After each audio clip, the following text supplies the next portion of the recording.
যেতে হবে পরপারে।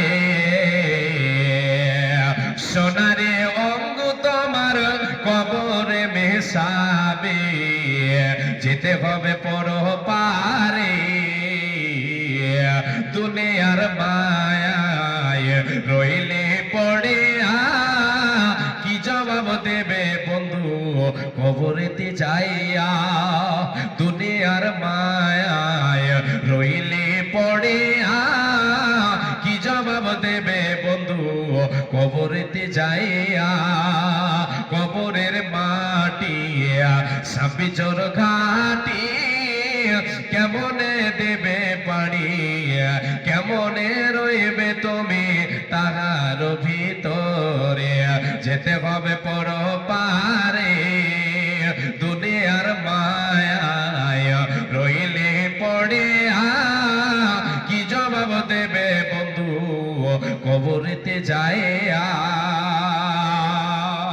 হাসরের ময়দান বড় ভীষণে স্থান, হাসরের ময়দান বড় ভীষণে স্থান।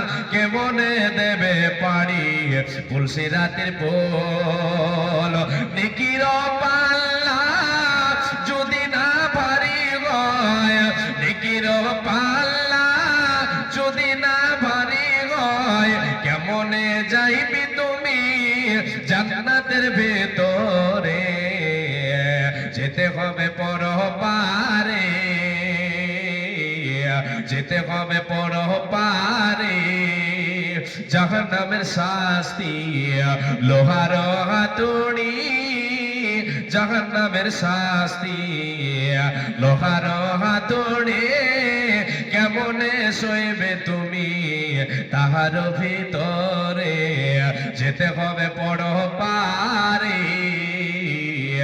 সোনারে দেহ তোমার মাটিতে খাইবে, যেতে হবে পরপারে।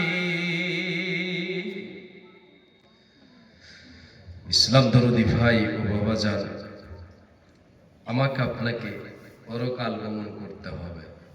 আল্লাহ তাআলার প্রকৃত বান্দার পরিচয় আপনাদেরকে দেখাচ্ছি। রহমানের প্রকৃত বান্দা এবং বান্দির গুণ তার ভিতরে কি থাকবে?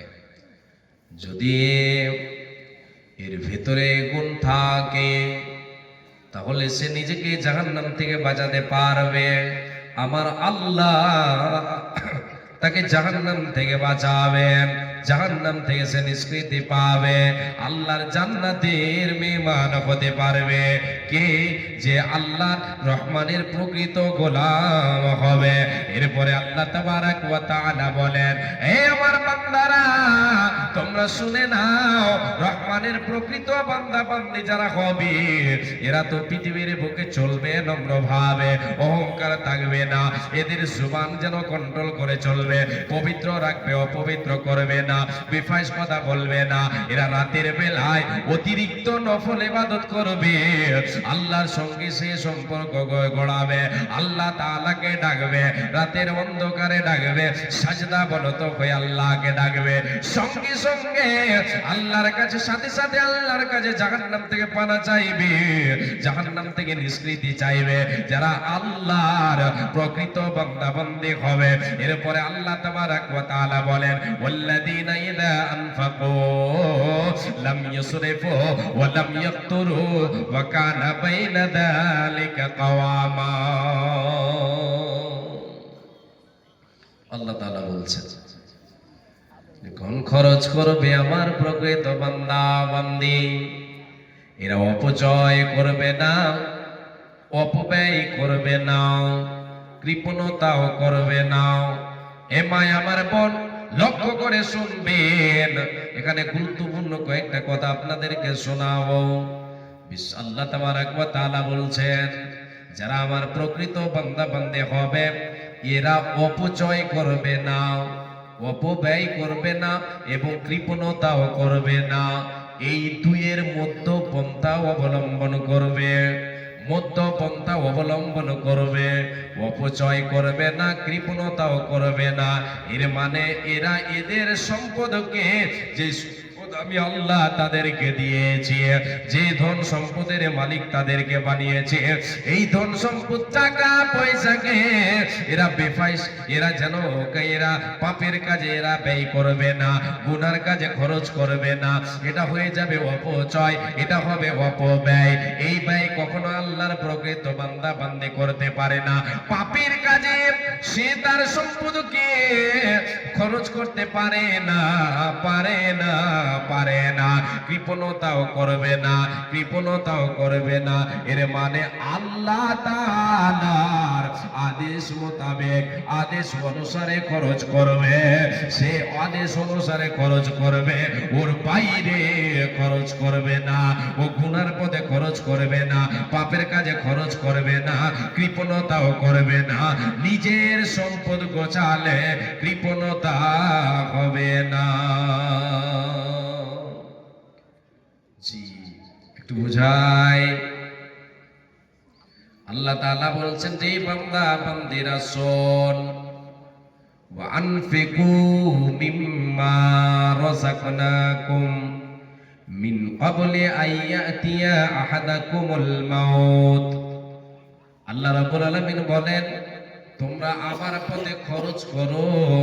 ওয়া আনফিকু মিম্মা রাযাকনাকুম, আমি আল্লাহ যে সম্পদ তোমাদেরকে দিয়েছি, যে টাকা পয়সার মালিক তোমাদের বানিয়েছি, সেই সম্পদ থেকে তোমরা আমার পথে খরচ করো, আমার পথে ব্যয় করো, আমার পথে দান করো। আল্লাহ তাবারক ওয়া তাআলা বলছেন, বান্দা মালাকুল মউত আসার পূর্বে, মালাকুল মউত আসার পূর্বে তুমি আমার পথে খরচ করো, তোমরা আমার পথে ব্যয় করো। আমি আল্লাহ যে সম্পদ তোমাদেরকে দিয়েছে সেখান থেকে আমার পথে খরচ করো। রে আল্লাহর গোলাম, এর মানে আমাকে আপনাকে বুঝতে হবে, যেগুলি আল্লাহ আমাকে আপনাকে দিয়েছেন সব কটা আমার আপনার নয়। হাদিস দিয়ে বুঝাবো, যতগুলো আমার আপনার সম্পদ আছে, মনে করেন গাড়ি বাড়ি জমি জায়গা এগুলি আছে, আমি আপনি বলছে আমার।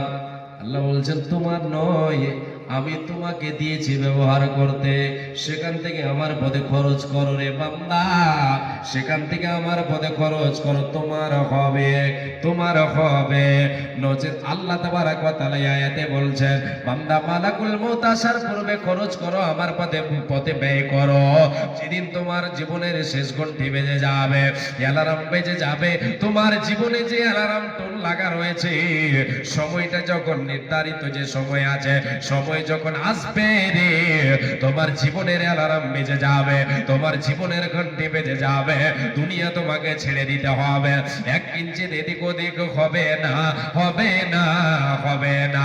বান্দা সে সময় তুমি বলবে, আল্লাহ তুমি আমার আয়ুটা বাড়িয়ে দাও। ওয়ানফিকু মিম্মা রাযাকনাকুম মিন ক্বাবলি আইয়াতিয়া আহাদাকুমুল মাউত ফায়াকুল রাব্বি লাউলা আখখারতানি ইলা আজালিন করিব ফাআসাদদাকা ওয়া আকুম মিনাস সালিহিন, মিনাস সালিহিন। আল্লাহ রাব্বুল আলামিন বলেন, বান্দা অন্যথায় তুমি বলবে রে, যখন তোমার কাছে মালাকুল মউত এসে পৌঁছে যাবে, সে সময় তুমি বুঝতে পারবে, আর সে সময় তুমি বলবে, রব্বুল আলামিন আমার আয়ুটা বাড়িয়ে দেওয়া হোক, আমার জীবনটারে একটু বাড়িয়ে দেওয়া হোক, আর কিছুটা সময় আমাকে দেওয়া হোক। রব্বুল আলামিন দেখতে পাচ্ছি কোনটা আমার হয়েছে আর কোনটা আমি ছেড়ে যাচ্ছি। জমি জায়গা গাড়ি বাড়ি সব আছে রে আল্লাহ, এখন আমি দুনিয়া ছেড়ে চলে যাচ্ছে, আমার মরণ ঘনিয়ে এসেছে। রব্বুল আলামিন সব যেন থেকে যাচ্ছে, আল্লাহ তুমি সময় দাও, একটু আয়টা বাড়িয়ে দাও, আমার ব্যাংক ব্যালেন্স রয়েছে, টাকা পয়সা জমি জায়গা রয়েছে, রব্বুল আলামিন তোমার পথে দিয়ে আমি তোমার নেককার বান্দাদের অন্তর্ভুক্ত হতে চাই, আমি তোমার পথে দান করে আমার নিজের সম্পদ গোছাতে চাই। রে আল্লাহর গোলাম, রে মায় আমার বল, আল্লাহর প্রকৃত বান্দা বান্দি যারা হবে, এরা নিজের সম্পদ গোছাতে কখনো খেলা করবে না। আল্লাহর পথে দান করলে এটা কখনো কৃপণতা হবে না, হবে না, হবে না। কেন কেন কৃপণতা হবে না? এটা নিজের সম্পদ, কোনটা যেটা আল্লাহর পথে দেব। বিশ্বনবী সাল্লাল্লাহু আলাইহি ওয়াসাল্লাম এবার দুটো হাদিস শুনেন, তাহলে বুঝতে পারবে। আচ্ছা, আলোচনা চালিয়ে যাবো না ছেড়ে দেবো? জি, চালিয়ে যাবো না ছেড়ে দেবো? চালিয়ে যাবো। তাহলে 12টা বাজুক, তারপরে দেখা যাবে ইনশাআল্লাহ। জি না? হ্যাঁ, 12টা বাজলে দেখা যাবে যে কার কার 12টা বেজেছে, বক্তার না শ্রোতার না মাইকে। যাই হোক, আল্লাহ তাবারক ওয়া তাআলার নবী বলছেন নিজের সম্পদটা জেনে নাও। আল্লাহর নবী বসে আছেন, সাহাবায়ে কিরামদেরকে নিয়ে ওয়াজ করছেন, নসিহত করছেন। আল্লাহর নবী বলছেন, আব্দুল্লাহ বিন মাসউদ রাদিয়াল্লাহু তাআলা আনহু তিনি আছেন ওখানে, অন্যান্য সাহাবায়ে কিরামেরাও আছেন। জি, কয়েকজন সাহাবী ওখানে আছেন। আল্লাহর নবী বলছেন